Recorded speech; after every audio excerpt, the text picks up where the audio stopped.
ರಾಜ್ಯದ ವತಿಯಿಂದ 5 ಜನ ಕೇಂದ್ರದಲ್ಲಿ ಸಚಿವರಾಗಿದ್ದಾರೆ.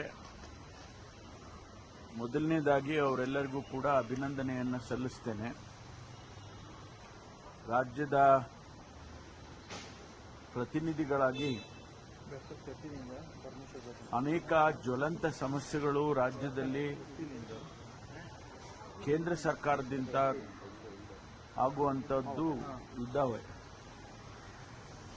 ನಮಗೆ ಬರಬೇಕಾದಂತ GST ಶೇರ್ ಇರಬಹುದು ಅಥವಾ ನಮ್ಮಲ್ಲಿ ಬರಬೇಕಾದಂತ ಕೇಂದ್ರ ಸರ್ಕಾರದಿಂದ ನಮ್ಮ ರಾಜ್ಯಕ್ಕೆ ನೀರಾವರಿ ಯೋಜನೆಗಳಲ್ಲಿ ರಾಷ್ಟ್ರೀಯ ಯೋಜನೆಗಳನ್ನಾಗಿ ಮಾಡತಕ್ಕಂಥದ್ದು ನೆನೆಗುದಿಗೆ ಬಿದ್ದಿರತಕ್ಕಂಥದ್ದು ಭದ್ರಾ ಯೋಜನೆ, ಅದನ್ನ ಮಾಡಿಸಬೇಕಾಗ್ತದೆ. ಕಳಸಾ ಬಂಡೂರಿ ಸಮಸ್ಯೆ ಬಗೆಹರಿಯಲೇ ಇಲ್ಲ, ಅದನ್ನು ಕೂಡ ಬಗೆಹರಿಸಬೇಕಾಗ್ತದೆ.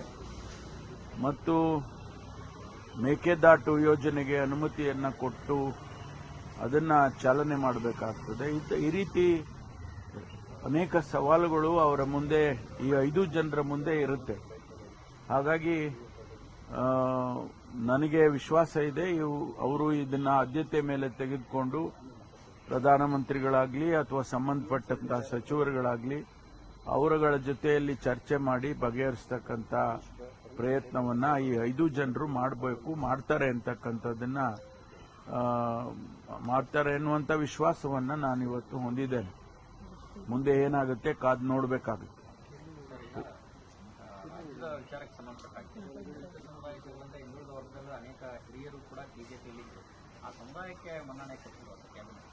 ಅಲ್ಲ, ಅವರಿಗೆ ಹಿಂದುಳಿದ ಸಮುದಾಯಗಳು, ದಲಿತ ಸಮುದಾಯಗಳು ಅವು ಬೇಕಾಗಿಲ್ಲ ಅಂತ ಕಾಣಿಸ್ತದೆ. ಯಾಕೆಂದ್ರೆ ನಮ್ಮ ರಾಜ್ಯದಲ್ಲಿ ಬಹಳ ಜನ ಆ ರೀತಿ ಆ ಸಮುದಾಯಗಳಿಂದ ಚುನಾಯಿತರಾಗಿರೋರು ಹೋಗಿದ್ದಾರೆ ಅವರ ಪಕ್ಷದಲ್ಲಿ. ಅವರನ್ನು ಪರಿಗಣಿಸಬಹುದಾಗಿತ್ತು ಅನ್ನುವಂಥದ್ದು. ಆದರೆ ಅದು ಅವರ ವಿವೇಚನೆಗೆ ಬಿಟ್ಟಿರತಕ್ಕಂಥದ್ದು. ಆದರೆ ಈ ಸಮುದಾಯಗಳ ನಿರ್ಲಕ್ಷ್ಯ ಆಗಿದೆ ಅನ್ನುವಂಥದ್ದನ್ನ ಅದು ಎದ್ದು ಕಾಣಿಸುತ್ತೆ. ಸರ್, ಕಳೆದ ಬಾರಿ 25 ಸಂಸದರಿದ್ರು ಏನು ರಾಜ್ಯದ ಪರವಾಗಿ ಮಾತಾಡ್ತಾ ಇಲ್ಲ ಅಂತ, ಈ ಬಾರಿ ಅದನ್ನೆಲ್ಲ ಅವರು ಓವರ್ಕಮ್ ಮಾತಾಡ್ತಾರೆ ರಾಜ್ಯದ ಪರವಾಗಿ. ನಾವು ವಿಶ್ವಾಸ ಇಟ್ಕೊಳ್ಳೋದಕ್ಕೆ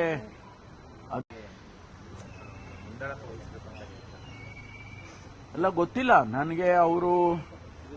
ಅವರು ಮುಖ್ಯಮಂತ್ರಿ ಆಗಿದ್ರು 2 ಬಾರಿ, ಈಗ ಕೇಂದ್ರದಲ್ಲಿ ಸಂಪುಟ ದರ್ಜೆ ಸಚಿವರಾಗಿದ್ದಾರೆ. ಸ್ವಾಭಾವಿಕವಾಗಿ ಅವರಿಗೆ ಒಂದಿಷ್ಟು ಸಹಕಾರ ಇರ್ತದೆ.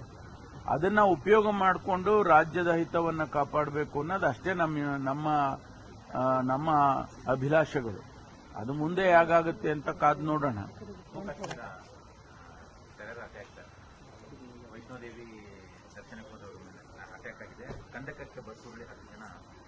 ಇಲ್ಲ, ಅವರು ನಿನ್ನೆ ಆಗಿರ್ತಕ್ಕಂಥದ್ದು, ಅವರು ಟೆರರಿಸ್ಟ್ ಅಟ್ಯಾಕ್ ಆಗಿದೆ, ಅವ್ರನ್ನ ಅವಾಯ್ಡ್ ಮಾಡಕ್ ಹೋಗಿ ಅವರು ಕೆಳಗಡೆ ಬಿದ್ದಿದೆ ಬಸ್ಸು.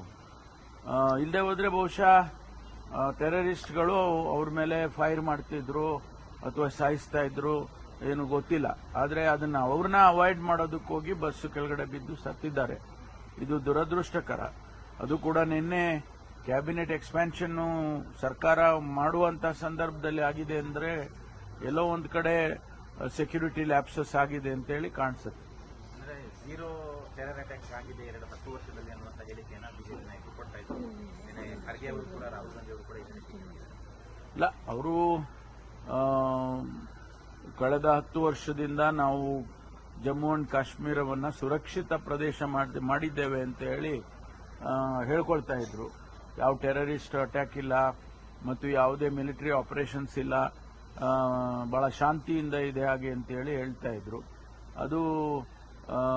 ಈಗ ಅದು ಬೇರೆ ರೀತಿಯಲ್ಲಿ ಆಗಿದೆ.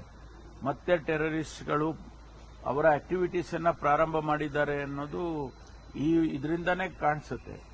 ಹಾಗಾಗಿ ಇನ್ನೂ ಹೆಚ್ಚಿನ ಕ್ರಮ ತಗೋಬೇಕಾಗುತ್ತೆ. ಅದು ಕೇಂದ್ರ ಸರ್ಕಾರ ಅದ್ರ ಬಗ್ಗೆ ಚಿಂತನೆ ಮಾಡಬೇಕು.